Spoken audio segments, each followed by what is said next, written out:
사도행전 10장 43절에서부터 48절 말씀입니다. 사도행전 10장 43절에서부터 48절입니다. 그에 대하여 모든 선지자도 증언하되 그를 믿는 사람들이 다 그의 이름을 힘입어 죄사함을 받는다 하였느니라.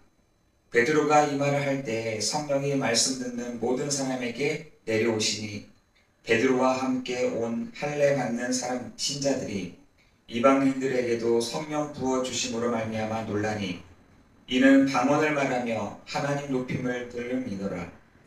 이에 베드로가 이르되 이 사람들이 우리와 같이 성령을 받았으니 누가 능히 물로 세례 베품을 금하리요 하고 명하여 예수 그리스도의 이름으로 세례를 베풀라 하니라. 그들이 베드로에게 며칠 더 머물기를 청하니라. 아멘. 어저께 우리 수요 예배에서 이 말씀을 증거했습니다. 전했습니다. 어저께 서론에 뭐라고 말씀드렸냐면 여러분 하나님의 그 말씀을 들으면서 말씀으로 여러분의 모든 상황, 하나님의 말씀으로 여러분의 모든 문제를 재해석하는 시간이 되기를 기도합니다. 여러분 예배 시간에 여러분 그렇게 돼야 되는 것이죠. 내가 그냥 문제가 아니라 어려움이 그냥 어려움이 아니라 경제적인 어떤 부분들이 그냥 그렇게 보는 것이 아니라 우리가 복음으로 또 재해석해야 되는 부분들이 필요한 것입니다. 여러분 이것이 되지 않으면 예배가 제대로 되지 않습니다.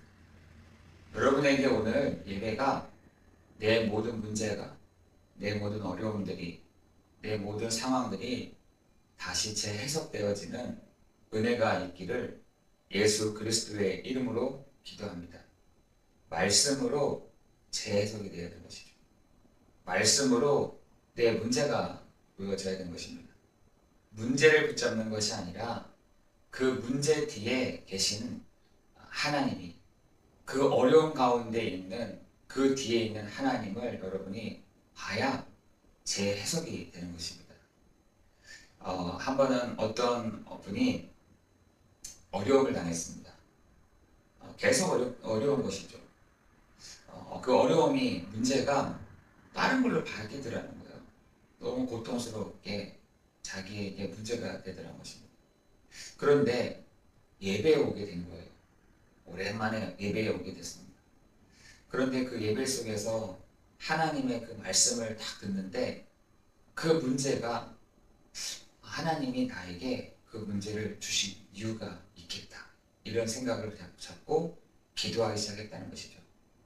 여러분 그분에게 문제가 해결됐을까요? 해결이 되지는 않았습니다. 해결되진 않았지만 하나님이 그 문제를 재해석하게 하시더라는 거예요.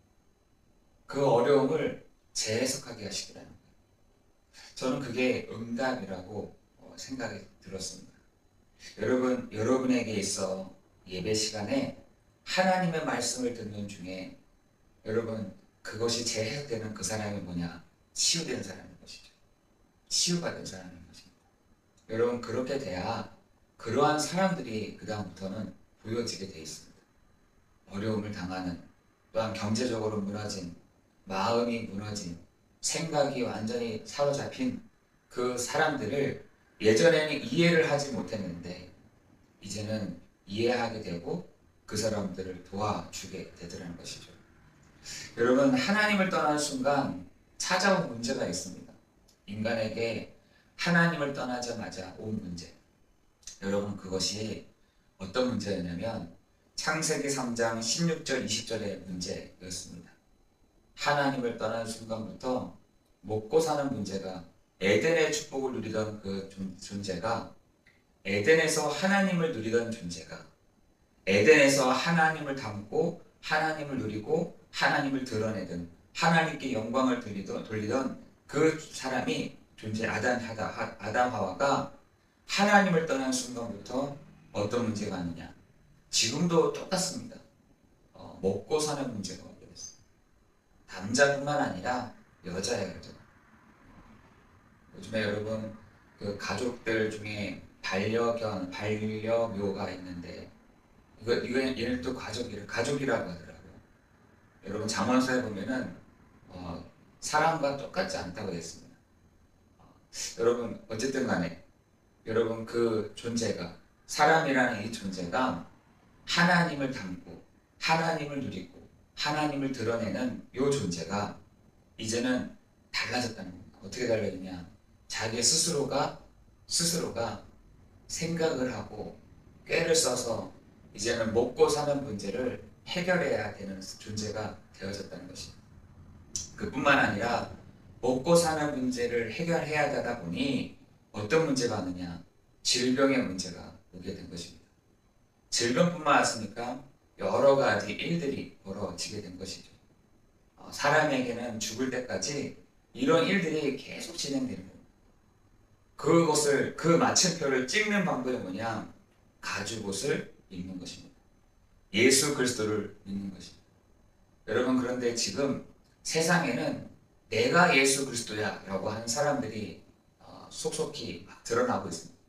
경제가 어려울수록, 정치가 불안해질수록, 사회가 불안해질수록 그러한 사람들이 계속해서 일어나게 될 것입니다.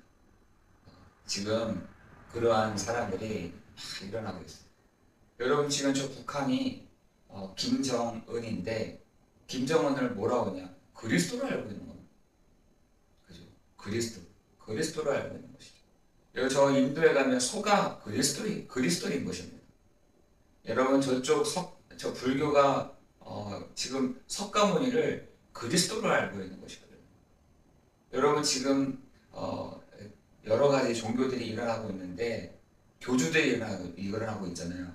심지어 자기가 그리스도라고 얘기하는 것입니다. 여러분 우리는 그렇게 믿으면 큰일 납니다. 여러분 지금 사람들이 귀신에게 시달려가지고 내가 그리스도야. 이빨을 이렇게 만졌더니 금이빨이 됐어. 그럴 수도 있죠. 그러나 그리스도는 아닌 것입니다. 여러분 지금 세상에 얼마나 지금 이런 혼란한 가운데 있느냐면 자기가 그리스도라고 하는 것입니다. 저는 그리스도가 아닙니다. 그 예수가 그리스도 되심을 선포하고 선언하는 것. 저의 중요한 일인 것이죠. 여러분 그 그리스도라고 하니까 계속해서 늘어날 것입니다. 심지어 목회자들 중에 기도를 너무 많이 해가지고 능력이 생긴 사람들인데 그 사람한테 축복을 받으려고 그 사람에게 축복받으려고 줄 서서 기다리는 사람들도 많아요. 그분이 그리스도가 아닌 것입니다. 한계 있는 사람인 것이죠. 저도 마찬가지입니다. 저도 한계가 있는 사람입니다. 한계가 있고 그리스도를 선포하고 그리스도를 말하고 그리스도를 증거하는 그 이름을 높이는 중간에 여러분을 이렇게 인도해 가는 사람일 뿐이지 저도 한계가 있습니다. 질병의 한계가 있고 여러 가지 일들이 오게 되면 그거 수습하느라고 정신이 없을 때가 있고 먹고 사는 문제 때문에 저도 고통을 받을 때가 있습니다. 여러분 그것이 인간의 여러분의 한계인 것입니다. 여러분 그 인간의 한계를 어떻게 넘어서느냐 굉장히 중요한 부분인 것이죠. 어떻게 넘어섭니까? 아예 그런 생각 안 한다. 어떤 사람들은 이런 사람들도 있고 그래? 그럼 난 그런 생각 안 하고 산으로 간다. 산으로 가면 더 시달립니다. 여러분 지금 그럼 어떻게 해야 됩니까? 어떻게 해야 됩니까? 여러분 그래서 성경에서는 지금 사람들이 사망의 길 위에 있어 라고 얘기합니다. 사망의 길이 죄의 삭은 사망이다. 그 사망의 길 위에서 가고 있는 것입니다. 어쩌다가 그 속에서 성공한 사람들도 있을 것이고 어쩌다가 거기서 지혜가 트여져서 지혜 있는 사람들이 있을 수 있을 것이고 어쩌다가 그 사망의 길 위에서 내가 뭔가 잘 해가지고 잘 운영되는 것도 있을 것입니다. 그러나 중요한 것은 사망의 길 위에 있다는 것입니다. 그래서 예수님이 그 사실들을 보시고 뭐라 하냐? 내가 곧 길이요 진리요 생명이니 나로 말미암지 않고는 아버지께로 올 자가 없느니라. 다시 말해서 그 사망의 길 위에서 아버지께로 가는 그 생명의 길로 인도하는 분이 계시는데 그분이 바로 그리스도 예수시라는 것입니다. 여러분 지금 세상에 많은 사람, 거의 대부분의 사람들이 그 사망의 길 위에서 성공하며 사망의 길 위에서 내가 지혜가 뛰어나며 권세를 갖기를 원하고 내가 지위를 갖기를 원한다고 얘기하고 있는 것입니다. 아무리 해보세요. 그죠? 높은 곳에 있다 하더라도 여러분 그래서 예수님이 사단에게 시험을 받을 때 그 세 가지의 시험을 받은 것입니다. 먹고 사는 것, 권위, 권세, 그죠? 그리고 세상에게 절하는 것. 여러분 이 세 가지가 똑같은 것입니다. 여러분 창세기 3장 16절 20절과 마태복음 4장에 있는 이야기가 똑같은 지금 세상에 이 세 가지 문제를 해결하기 위해서 굉장히 사람들이 노력하고 자기의 마음을 팔아버리고 자기의 권세를 팔아버리고 마음을 판다는 말이 뭐냐 내가 저 앞에 절하면 너가 나한테 절하면은 이 세상의 반이라도 너희도 주겠다 이러잖아요. 여러분 지금 어떤 사람들은 내가 예수든 뭐 내가 부처든 내가 저 마리아든 뭐 뭐든 믿겠다 이런 사람들도 있다니까요. 여러분 지금 우리가 정말 그 부분들에 대해서 기도해야 돼요. 혼란스러운 시대 가운데 있는데 우리가 그 마음의 중심을 딱 붙잡고 여러분 오늘도 여러분 서는 날 되기를 예수 그리스도의 이름으로 기도합니다.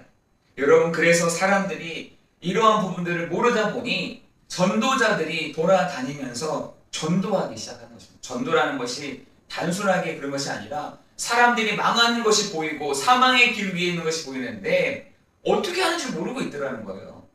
그래서 전도하러 갑니다. 보여주러 간 것입니다. 오늘 베드로도 아마 어떨결에 했던 것 같아요. 어떨결에 다 그의 이름을 믿는 사람들이 다 그의 이름을 힘입어 죄 사함을 받으라 했더니 그 얘기를 듣고 이방인들이 듣고 회개하고 어떻게 해요? 성령이 그들의 위에 임하게 되었다라고 말하고 있잖아요.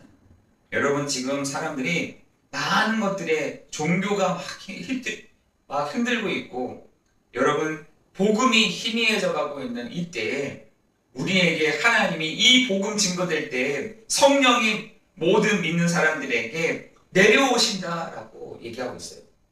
여러분 우리에게도 동일한 것이죠. 성령이 오늘 하나님의 말씀을 받는 우리에게 성령이 임하는 시간 되도록 하나님 오늘도 우리에게 그리스도로 충만한 시간 되도록 그리스도께서 우리의 모든 죄와 저주와 사단과 운명 팔자의 모든 문제가 해결되어지고 깨어지는 시간 되도록 우리의 모든 상처와 운명과 과거가 그리스도 이름 앞에 완전히 해결되어지는 시간 되도록 여러분 기도하는 답을 얻는 이 시간이 되기를 기도합니다. 이방인에게도 성령을 부어주심으로 말미암아 하나님은 가리지 않는다는 것입니다. 너는 이러니까 배제, 너는 이렇게 하니까 안 돼 라고 하신 것이 아니라 이방인에게도 성령을 부어주심으로 말미암아 여러분 성령을 부어주셨더니 뭐라냐 우리가 세례를 받게 해줘요. 세례를 받게 하고 싶습니다. 세례를 받고 싶습니다. 여러분 세례라는 것은 영접하고 싶다는 거예요. 예수님을 나의 구주로 나의 주로 영접하고 싶습니다. 영접하고 싶습니다. 영접한 그 사람이 어떻게 되느냐 갈라디아서 2장 20절처럼 되는 겁니다. 내가 그리스도와 함께 십자가에 못 박혔나니 그런즉 이 내가 산 것이 아니요 오직 내 안에 그리스도께서 사시는 것이다. 이걸로 풍성해. 이거 그리스도로 풍성해. 그게 뭐냐 성령 충만. 내가 그리스도로 내가 만족돼. 그리스도로 만족되는 거. 성령 만족. 그죠? 여러분 우리가 이 비밀이 필요하다니까요. 문제가 생각나는 것이 아니라 문제 앞에 있는 그 그리스도가 딱 보여져야 되는 것입니다. 그게 보여져야 그 문제가요. 그 어려움이 그 경제적인 부분들이 다르게 보여진다는 것입니다. 여러분 오늘 우리가 그 축복을 누렸으면 좋겠습니다. 우리 모든 성도들이 그 이름으로 말미암아 그 이름을 힘입어 정말 오늘도 보는 은혜가 있기를 예수 그리스도의 이름으로 기도합니다. 여러분 오늘 말씀을 듣는 우리에게 하나님이 치유케 하시고 기도하는 우리에게 하나님이 보듬어 주시며 우리의 상처난 이 부분들을 하나님이 치유하여 주시고 우리의 어려운 부분들을 하나님이 일으켜 세우시며 하나님이 우리의 한 사람 한 사람을 이끌어 가시는 오늘도 성령의 충만함과 성령의 능력과 성령의 인도함을 받는 중에 성령께서 우리 안에 내주하시면서 인도하여 가시니 신분의 그 축복을 누리는 이 시간이 되기를 예수 그리스도의 이름으로 기도합니다. 기도하겠습니다. 은혜가 풍성하신 하나님 감사합니다. 우리에게 재해석할 수 있는 은혜를 허락하여 주시고 제대로 이해할 수 있는 귀, 제대로 볼 수 있는 눈, 제대로 말할 수 있는 입을 주옵시고 충만케 하여 주옵소서. 하나님 그리스도로 충만한 이 시간, 하나님 모든 문제가 그리스도를 통해서 보게 하여 주옵시고 하나님 복음을 통해서 보게 하여 주시며 복음을 통해서 그 능력이 나타나는 복음을 통해서 하나님이 일하시는 것이 보이는 이 시간이 되도록 인도하여 주옵소서. 모든 것 주께 감사를 드리오며 예수 그리스도의 이름으로 기도드리옵나이다. 아멘.